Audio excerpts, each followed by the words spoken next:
Oh, good morning, good evening, good afternoon, and welcome to Dreamy Dreamland, Sensei. Oh, Bob, here I am, Sensei, on the Bob. Uh, and it's a beautiful day. I woke up to the sun in my face, and I'm not out in the deep green, and I'm not with the unmentionable one. I'm in an undisclosed beautiful spot. There it is, right there. Undisclosed beautiful spot. I'm in a friend of mine's house, and they are artists. And I've known them for 40 years.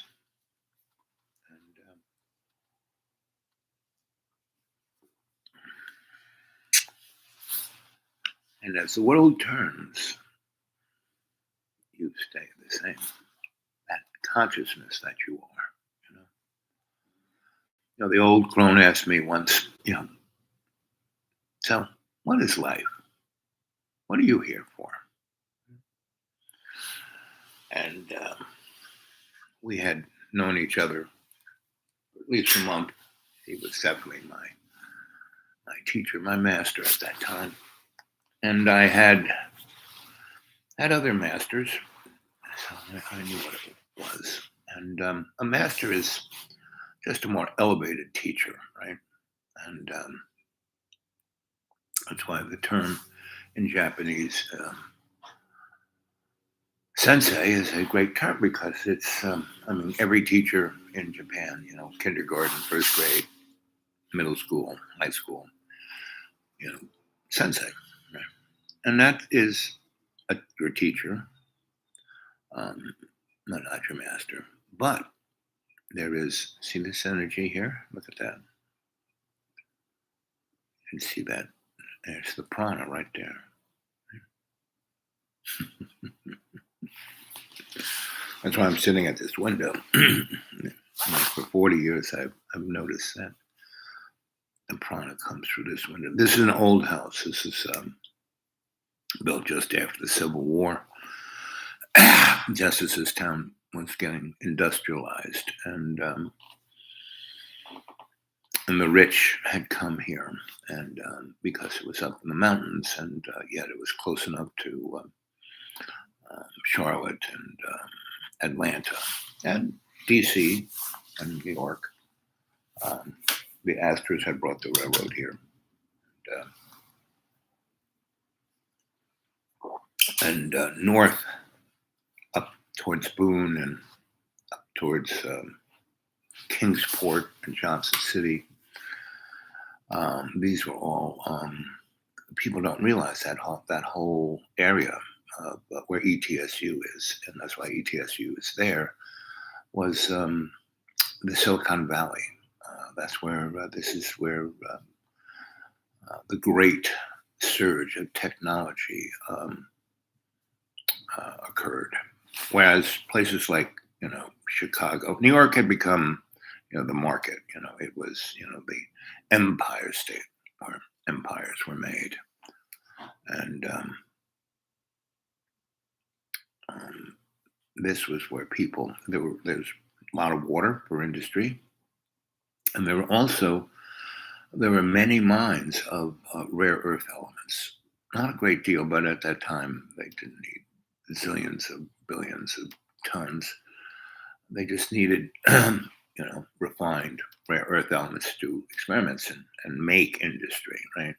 And that's why, just a scant 160 miles west of here is Oak Ridge.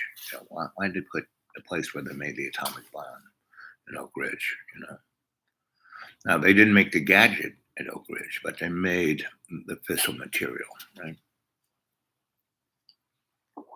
And so that is the interesting tale of what are we doing here? Did the great maker put us on this planet, to be,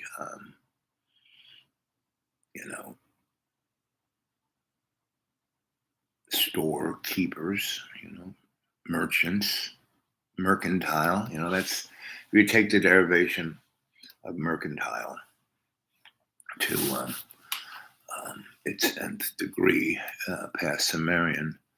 It means to sell your soul for chump change, mercantile.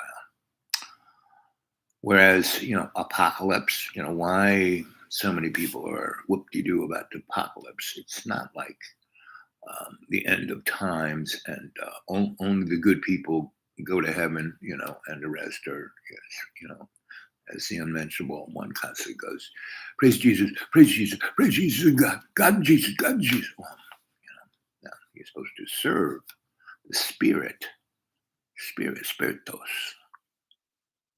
of God's unconditional love and Jesus's unconditional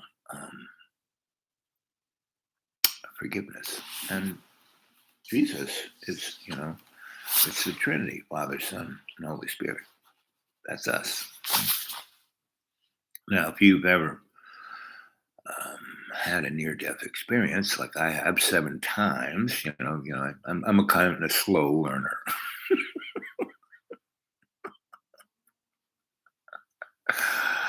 Oh, and I went to the unmentionable one's family's house for Thanksgiving, and he's always going on about his father being a mean, terrible monster, and his mother blah blah blah, and his family blah blah blah. No, they're you're not average, but yeah, kind of average. Mid 20th century American family, Irish Italian, right? And their parents came off the boat with anything, and but drive and instinct to succeed, very much like the immigrants of today. And the immigrants of today are people of color, people from Africa, people from South America, Mexico, Central America. And up there in the deep green, the little villages, towns nearby, all of the businesses are being started by Mexicans. They came here to, because that area had been big farmland. It was like, the king of beans in the 40s, 50s, and 60s from truck farmers. And so, the Hispanics came and worked the fields. And then in the 70s, Monsanto, Bayer, and Mamie came in, and they're all the same entity. They just, shells for each other, and turned that unbelievable diversity of that accordion between accordion mountain range of Sawtooth Mountains, between the Appalachian and the Blue Ridge Mountains, and it's a fertile, amazing ground. There's more cures for every disease in those mountains than there are in the rainforests of Brazil. So, and so, disease. What is disease? Disease is the lack of ease. Now, I died in 2014, and I should not have come back. Because when I came back in my body, it hurt. And my body was ravaged, even though my soul was given a pep talk, and I agreed to come back and do my 11%. And yesterday, as I traveled here, I stopped off at a supermarket, and it's interesting how Kroger's, Publix, and Ingles are like, they're different entities, but they're the same. It's like corporate food. And I went in there and got a little cornbread and some flowers for my friends. They love when I bring flowers. And here, I'll show you. These are the flowers. But what made it was H's beautiful blown glass, green glass. I mean, everything in this place they made. And back in the day, when they got this place. This was a shambles, and I helped them rip it apart and and put it back together. So we had a lot of fun when we did that. And that was in 1990, a long time ago. 90 to 2000, 2000 to 2010, 10 to 20, 30, 40 years. But I knew them before, right? And so, it was so nice. And they're just, they've been married, or together anyway, for 50 years. They got beautiful daughters in California as an artist. And they spent a lot of time in Central and South America and Mexico. And she's a painter and writer, and he's a photographer. And they've taught, right? So what's interesting about the material life, you can do one of two things. Well, you can do many things, but like me, I've been an itinerant vagabond scholar, right? That's what I've been, right? From birth to right now, right? Now, these guys, they were on that same path, but and they stumbled into this town, their car broke down here, and they've been here ever since. And they got here like I did in 1990, and I knew them like earlier, when they were in Boston and New York. But I came here to do ethnography, and they got here because their truck broke down. They were driving from Mexico. Anyway, but they stayed here, and they bought this place for like nothing, right? You could have bought anything in this town for nothing, like between 10 and 20 grand, right? And now all these houses go for 500,000-600,000, right? And they bought a nice lot that has, it's not lot, it's like 6 lots, right? So they developed this huckster, swinging hot spot of a town which had been the Paris of the South. No longer. It's just the dreck, right? But between 90 and 99, this place was like stuck in amber because they hadn't paid off their, depression debt. And there's just a handful of people who lived here. And they were like us, itinerants, vagabonds, but artists and creators. And we were people who gave birth to Ashpit, North Carolina, right? Now it's the huckster, hipster, whoop-de-doo place, right? So I could have bought a lot of stuff, right? I could have been a zillionaire, right? I could have been the unmentionables' parents to the 10th power, because his father's only 4 years older than I am. I don't. His mother never told me her age, but she's in the same line. So they're like in mine. We're boomers, right? And they followed the path. The unmentionables ones followed the path of, what the American dream was. Make money, materialism. There's 4 real allusions to the to what we think our life is, right? First, we had the guy who the apple fell on his head, Newton, right? And he basically said, so the world is this material thing made of stuff, right? And then there's this other thing that's the energetic part of it that gives animation to the stuff.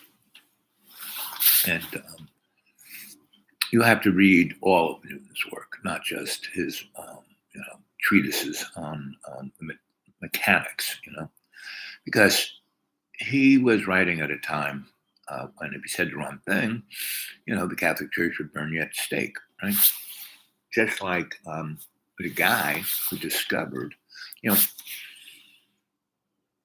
Copernicus, you know, the guy who just realized that everything didn't revolve around Earth. We revolved. We were in a solar system that revolved around the sun, because math wouldn't work with, like, he couldn't, that character couldn't figure out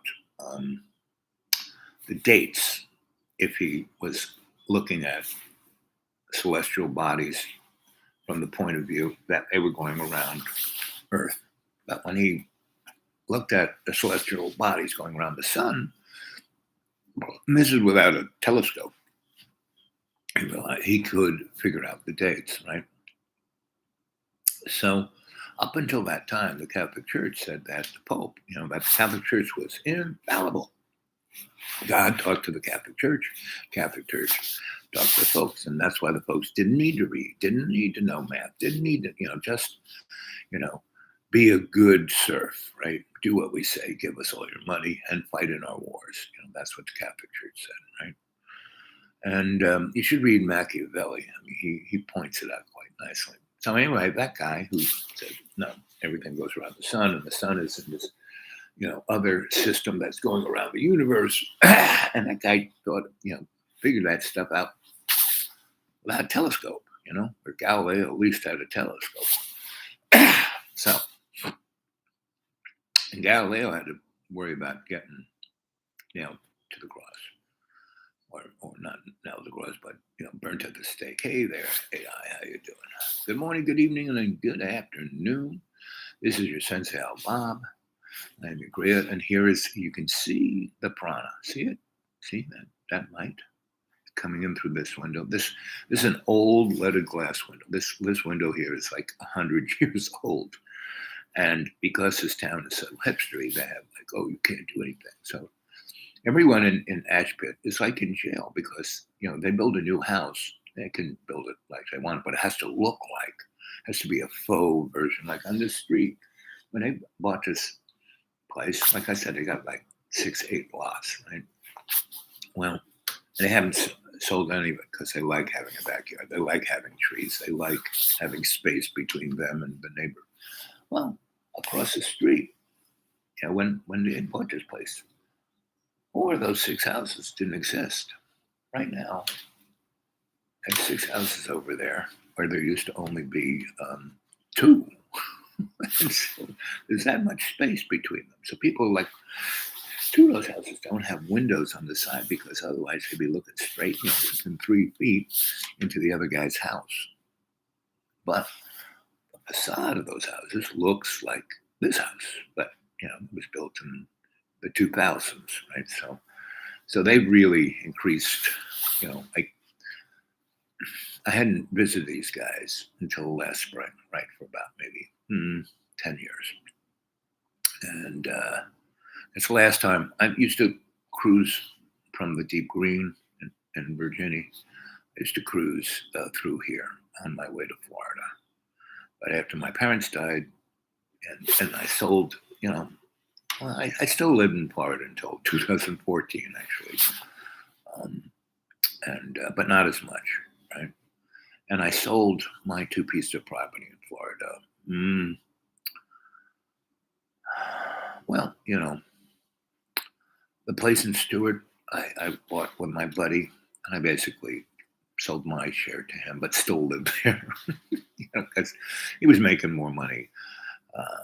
This is before I really got into the corporate scene.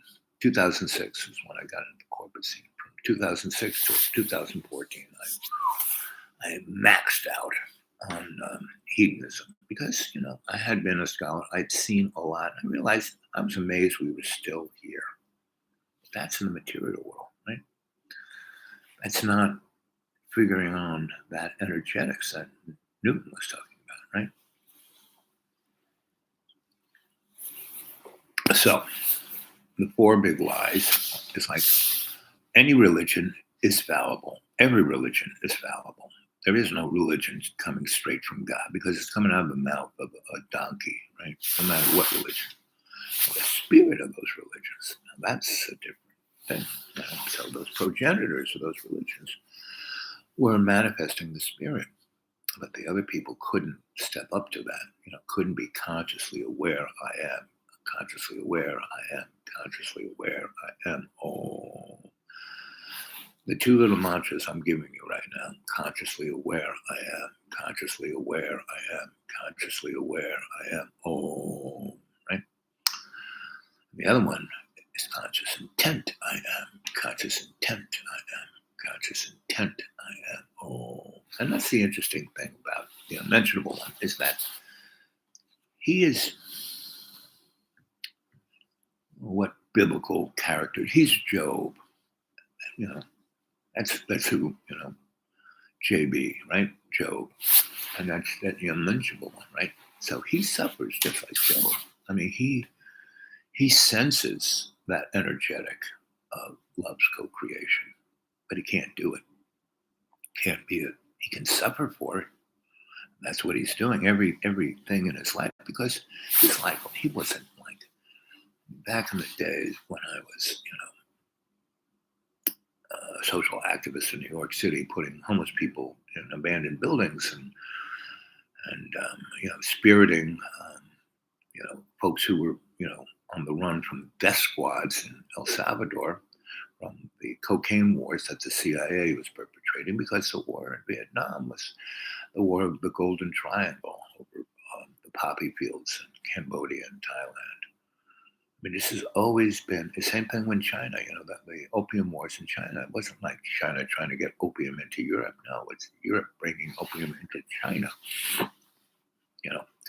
You look at sugar, tobacco, coffee, caffeine, alcohol, white flour, and things like all the opiates and derivatives like cocaine, meth, opium, morphine, fentanyl. They all go to a similar receptor up in our brain, right? And that's what addiction is. You get that in there, and it's hard to get out, right? Now, some people like me, I'm a lucky bastard. There's like, I was the disco dude. I built tons of discos. I built recording studios. I knew all those people, right? Hung out with the Rolling Stones and John Lennon and the Sex Pistols and all those guys, right? And but I couldn't do. I could smoke a little boo. I mean, the first time I consciously died and left my body was when I was 16, and I smoked. I was in was a counselor in a camp for ghetto kids, and sponsored by the IBEW. I just got in the union a year before, and the union was an amazing entity in the United States history. I mean, people don't realize. Everyone thinks we just had the Republican Party and the Democrat Party. No. Between the Civil War and the 1950s, we had the Socialists, we had the Workers' Party, we had the Unionists, we had the Communists, we had a black kind of party, and a few others. And so our government, the way our politics worked, was more like Israel, meaning they weren't just one or the other. It was basically everyone had to make deals, and that's why between the Civil War in 1950, America kind of worked for the. There was a lot of struggle. Capital didn't want to give up its control, right? And so that's why we went from being a capitalist state to a fascist state, because that's what we are now. And what is fascism? It's like when the government is the corporation. Capitalism is when the capital is held by these capitalists, and they have their little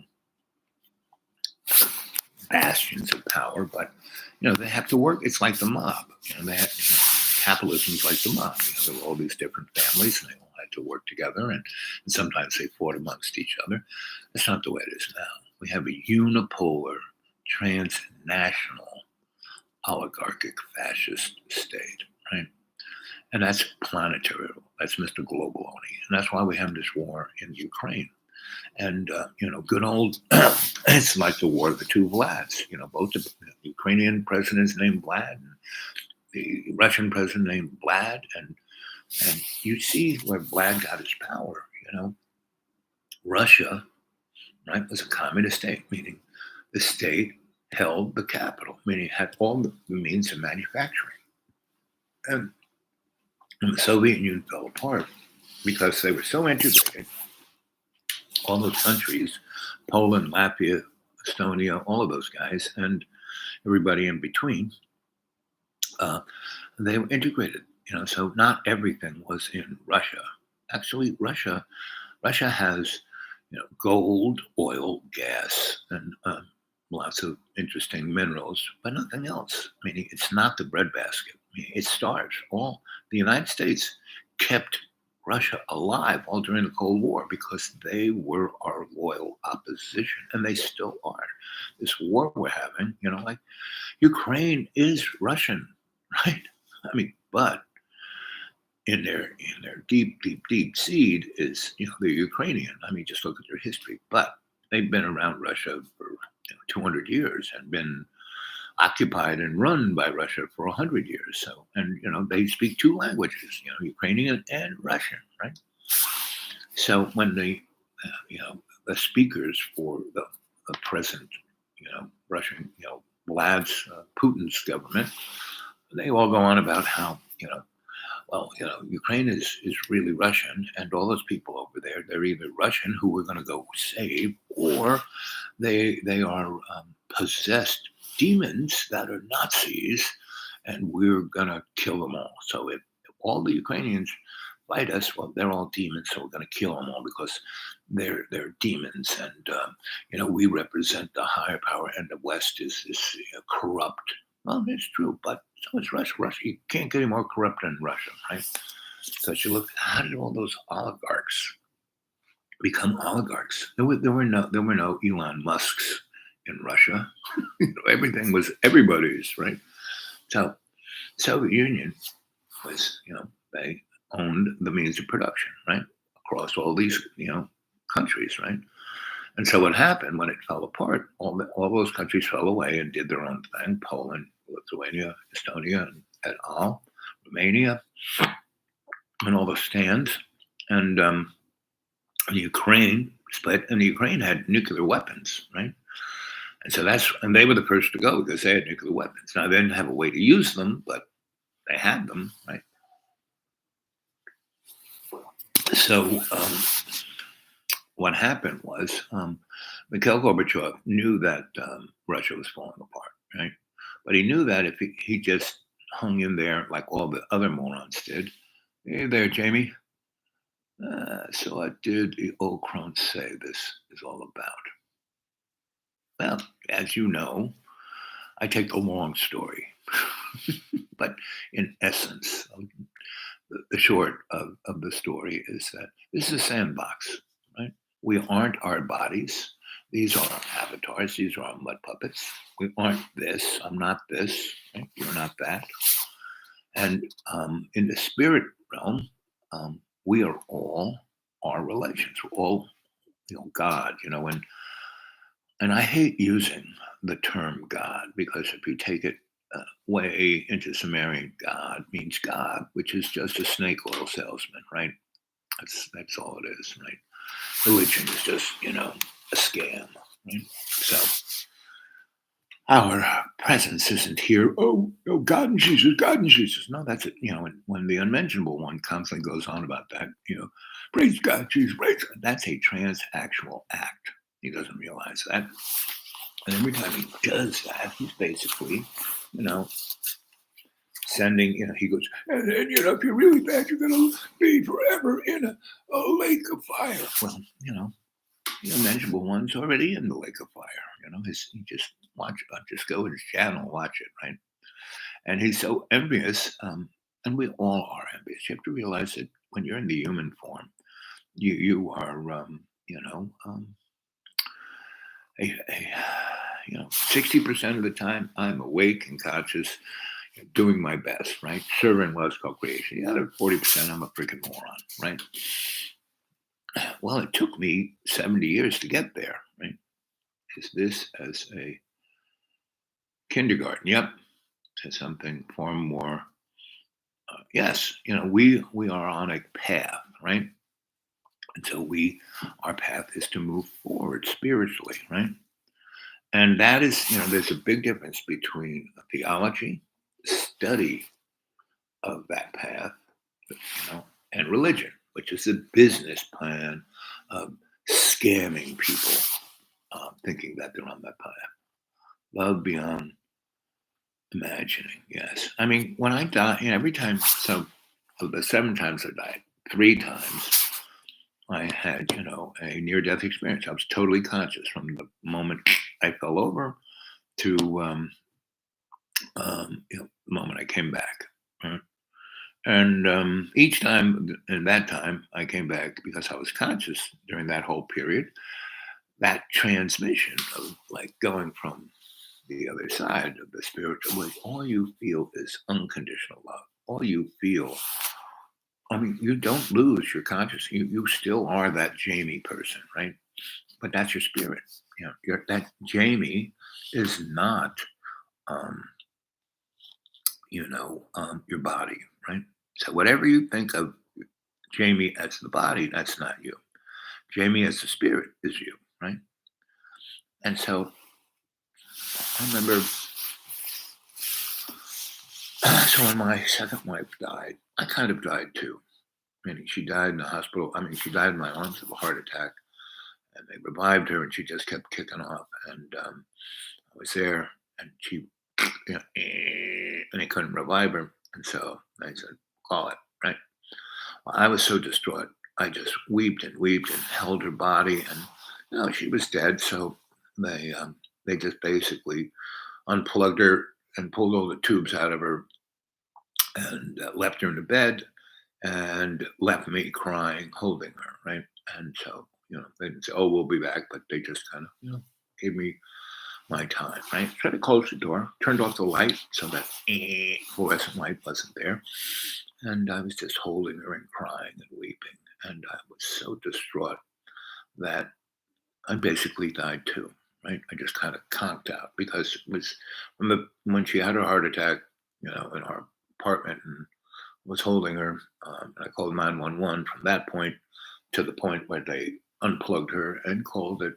It was about 48 hours, which I didn't sleep. And I stayed by her side the whole friggin' time, right?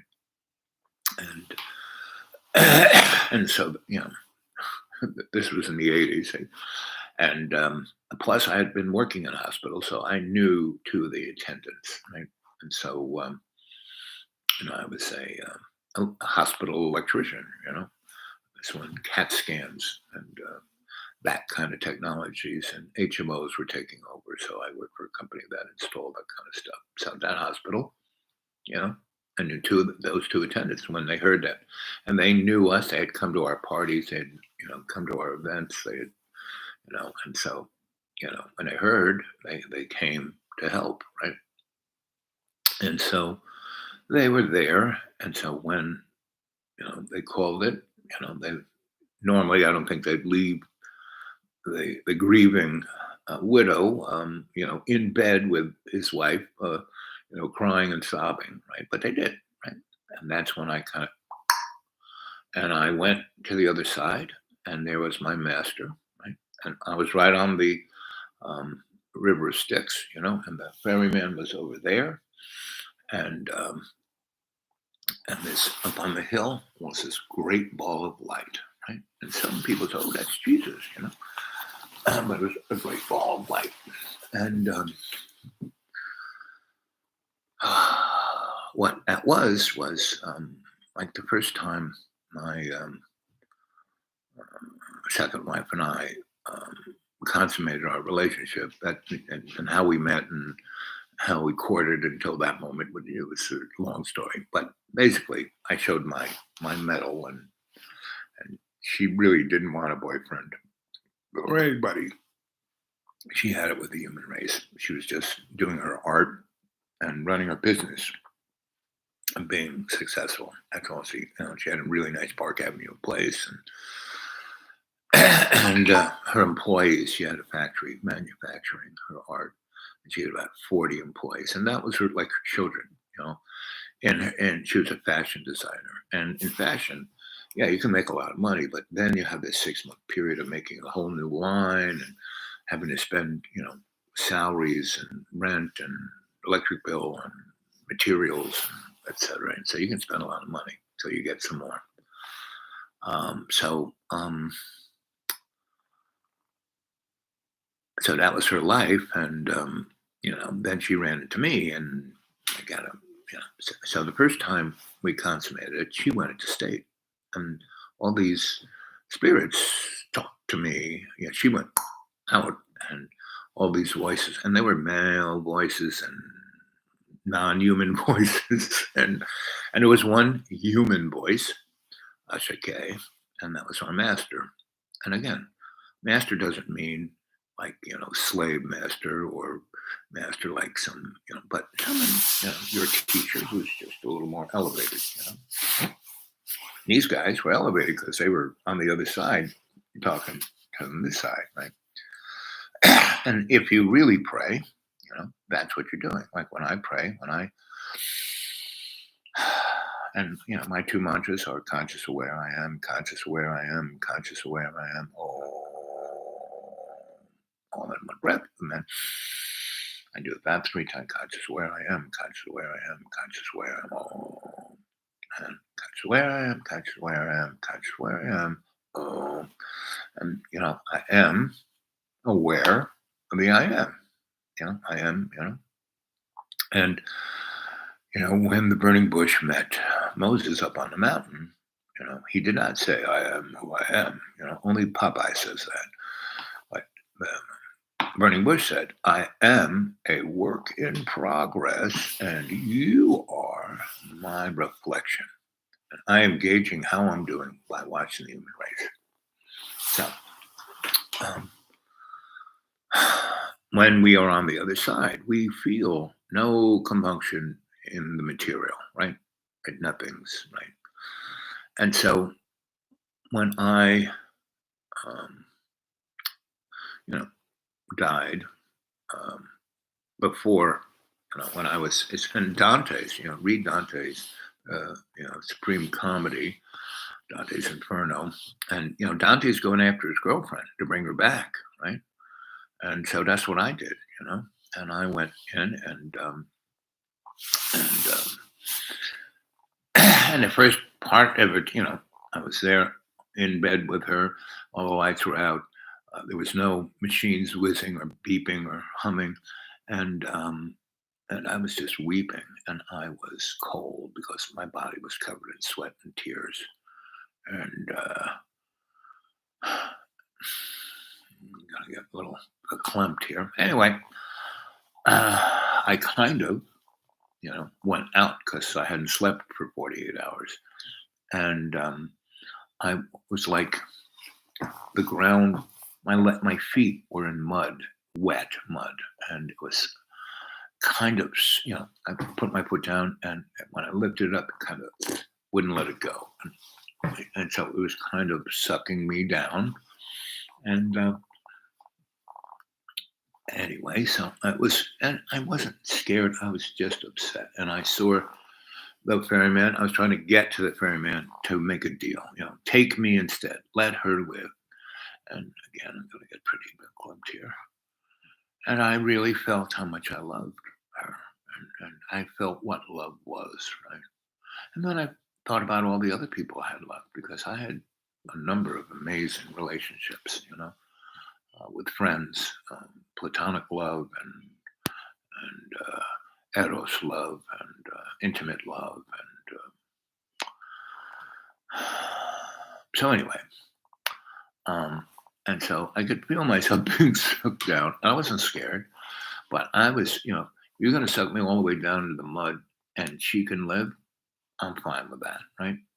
And I'm like almost, up to the ferryman, and he's, there's a big line of people, and they're all like looking in their pockets for change because if they can, give him a tip, they can get better service, and that's what TIP stands for, to ensure proper service. So, um,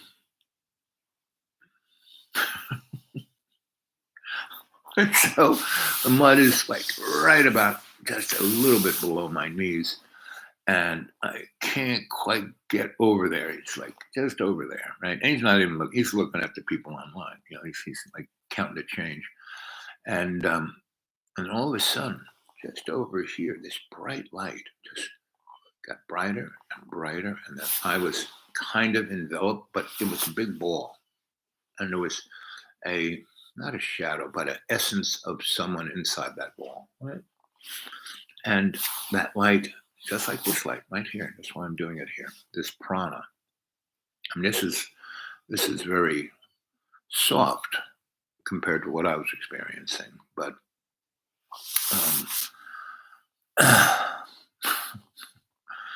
it, you know, basically lifted me out of the mud and brought me into the air, and I was in the air, right? Not like way up in the air, but just kind of elevated to being above the ferryman and being on the same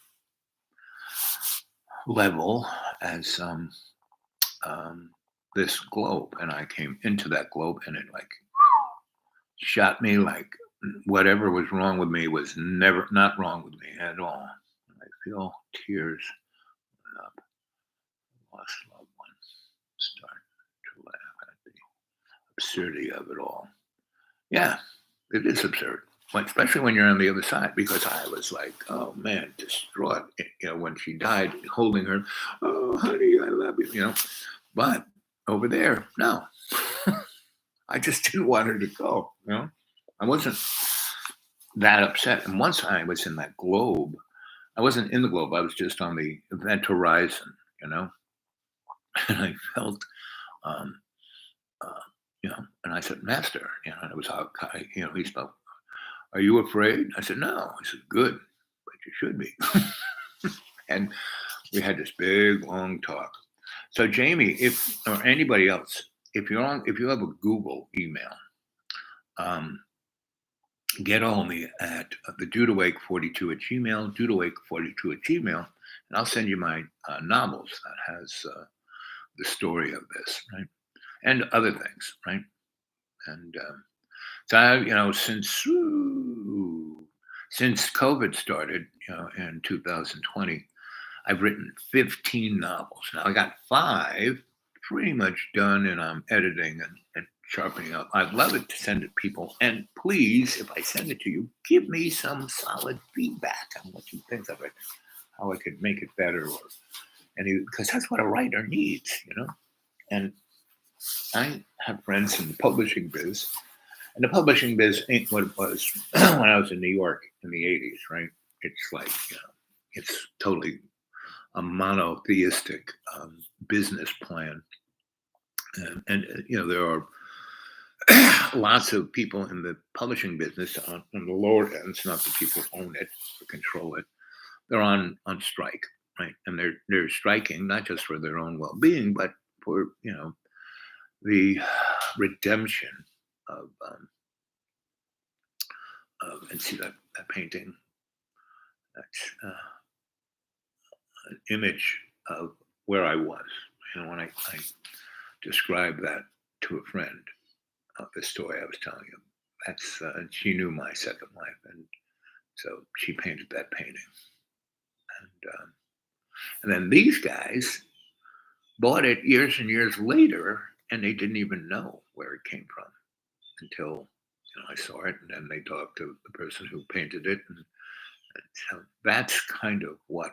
Except she didn't quite capture the really dankness of it, right? Because this sweetie here, she's just kind of tiptoeing across the mud. I mean, this is all muddy, mud. That's why I'm sitting in front of this painting, because it's like a miracle that they bought this without knowing what it was about. And then I saw it years later and said, you know what that is?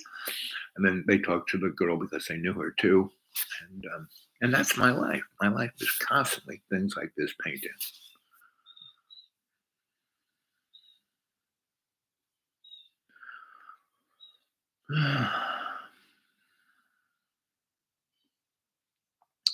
He smiled and said, "No, but don't tell your mother." It would upset her.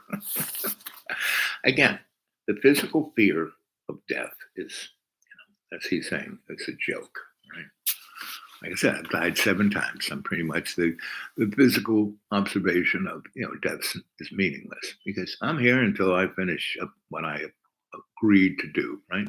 Because I'm meant to take that next little baby step. I mean, I've already had many, many, many, many, many, many, many, many, many, many, many lives, just inching, not even inching, just like doing this to getting to a place to go, right? And that's what we're here. Our spirit is because we're all our relations, we're all one spirit. This is, it's not all the animals, all the phyla, you name it, species, we're all one thing. We're all love. We're love's co-creation. And so everything that looks horrific, every economic crash, every war, every environmental um, catastrophe, disgustingness, um, you know, that's part of our path towards ascension, right? And it's not going to be like the mentionable one goes, oh, I'll just go to heaven and then I'll be, praise Jesus, praise God, praise. No, every time you say praise Jesus, praise God, you are basically just coinage. It's like creating, Ethereum. It's like another kind of coin, right?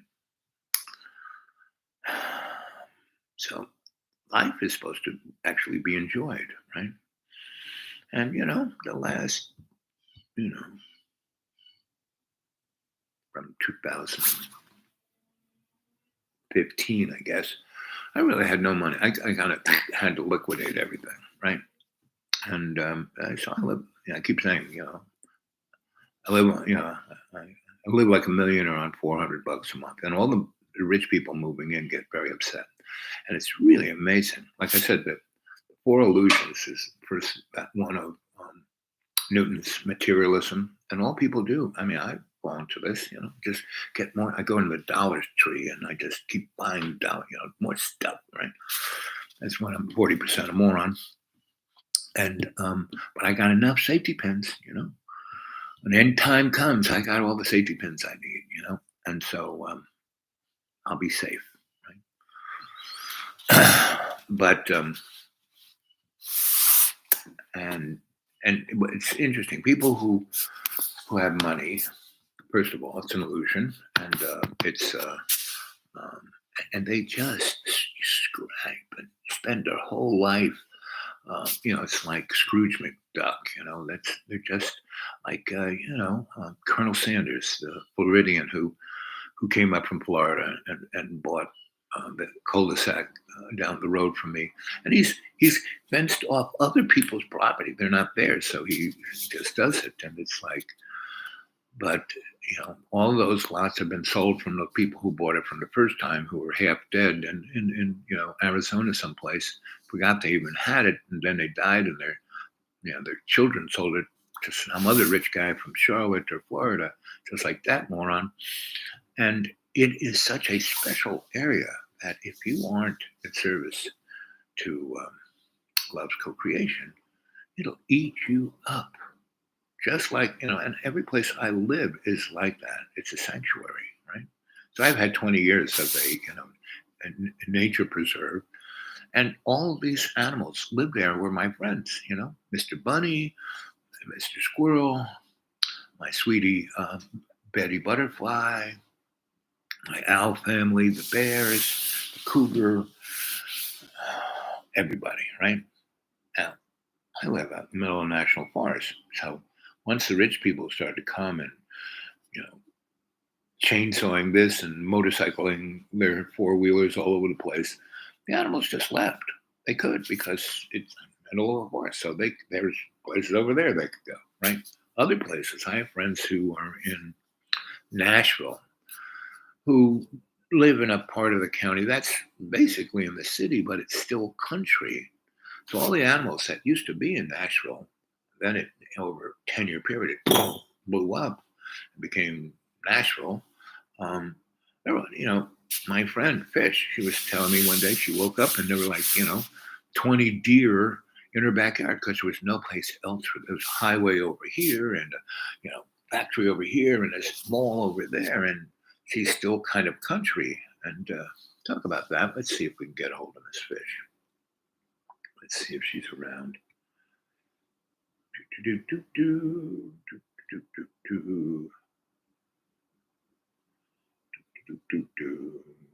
Here she is.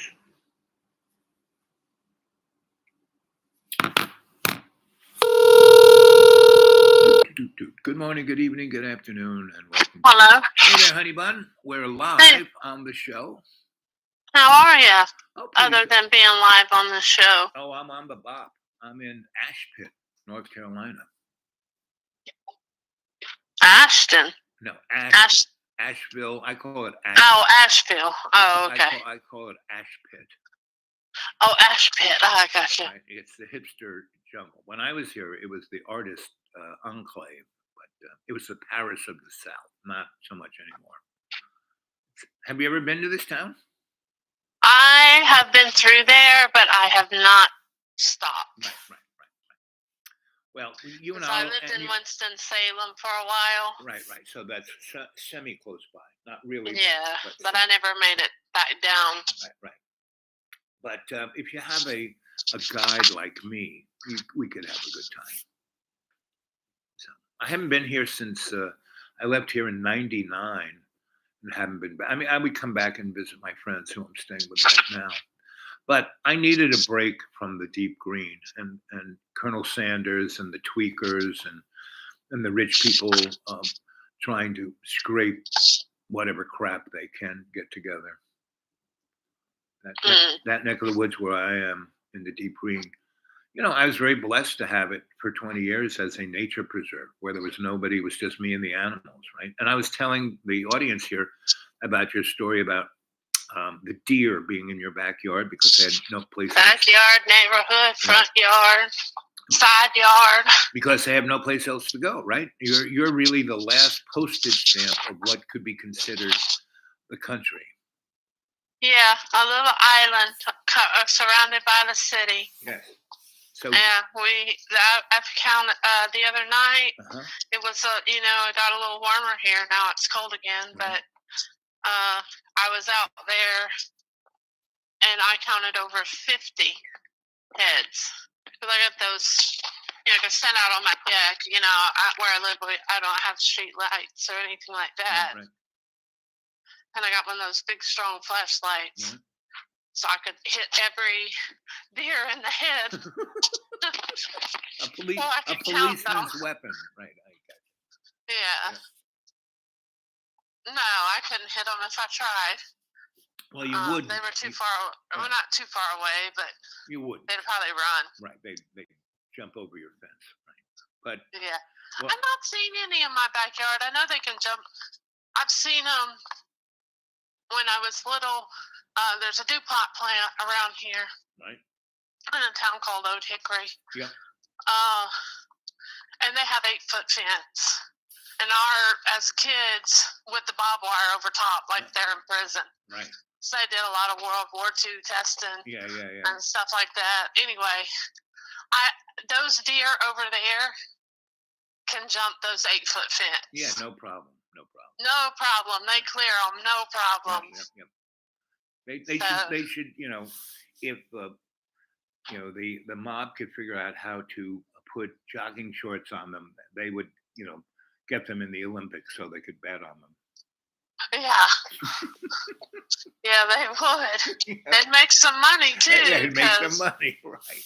More money.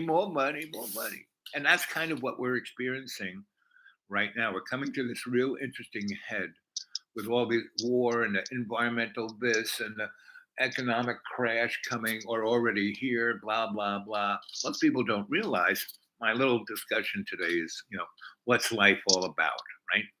A real simple one, And it's basically this is an illusion, and you're supposed to come to grips with who and what you are, and do as well as you know, do your best, right? And that's you. You're a great example of that. You weren't given, you know, you were given what you were given, and you did your best with it. Yeah. Yeah. So, and that's you know, all the burning bush can ask is that we do our best, right?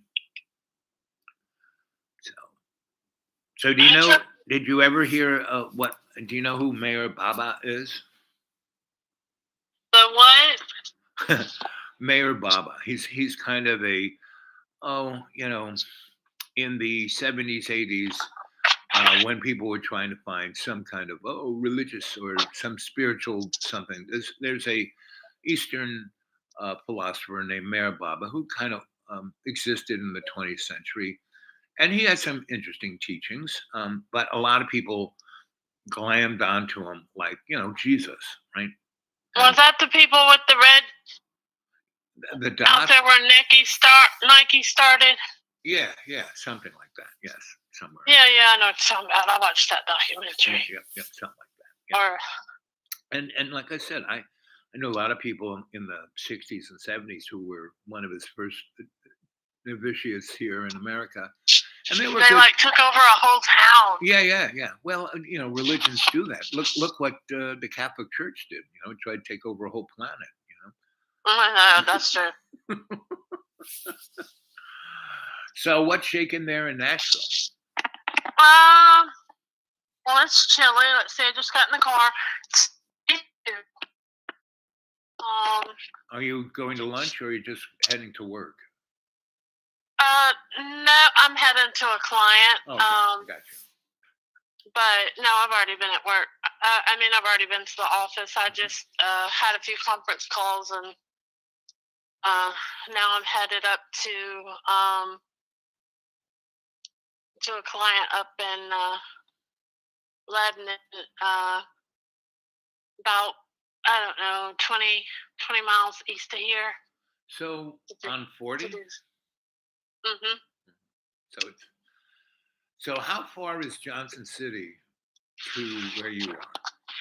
Johnson City. Okay, so let me think. It's been a long time since I've been that way. Well, when you went to Roanoke, you would go up 40. Yeah, no. Then it would turn to 81. Okay, so from here to Knoxville, it's about an hour and a half to get on over to Sevierville, depending on the traffic. Right. Or the Sevierville exit is right at 2 hours. And I'd say add another hour and a half to that to get to Johnson City. Okay. So about maybe 4 hours. 4 hours. Okay. So like maybe kind of like going to Memphis. Kind of like pretty much. Give or take. I would say safe side would be 4 hours. About 200 miles, give or take. Yeah. Okay. Anyway, so how far is it from where 40 turns to 81? 40 turns to 81.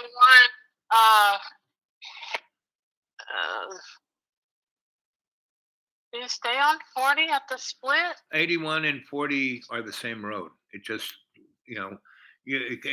from upstate New York to Tennessee, and 81 turns to 41, maybe 50 miles past Johnson City.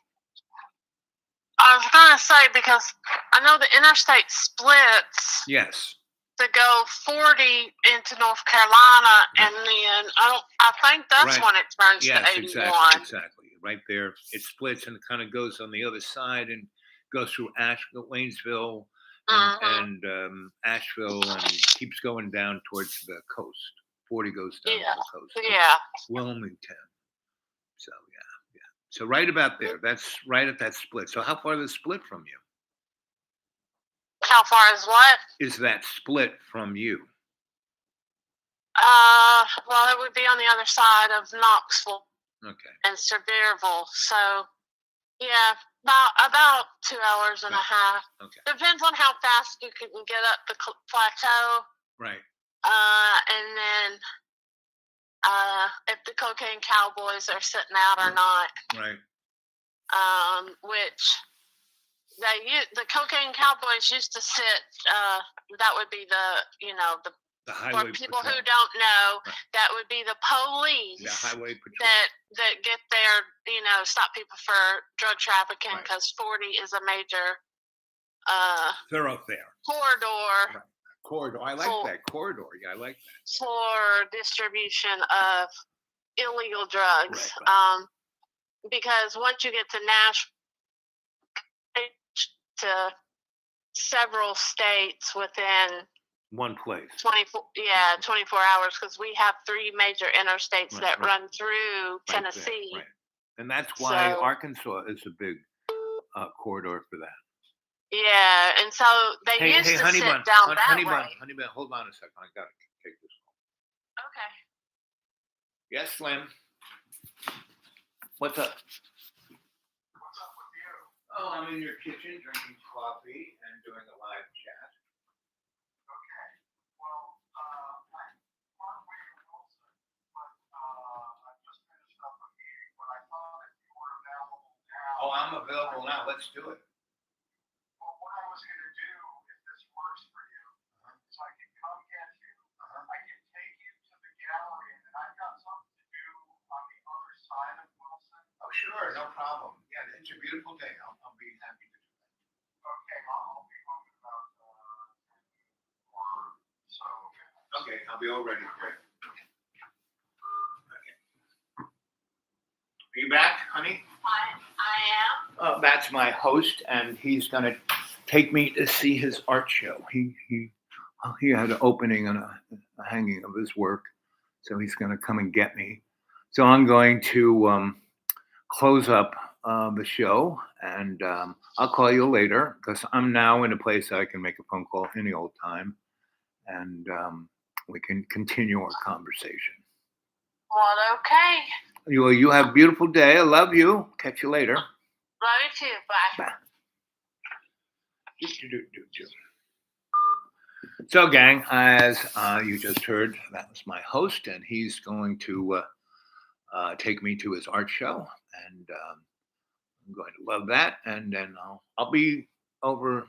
He used to run the art department at this college, and they have a really nice gallery, and that's where he had a show. So he's retired now, and he's a art curator. So he's going back into that biz. And so he's putting shows on around the world.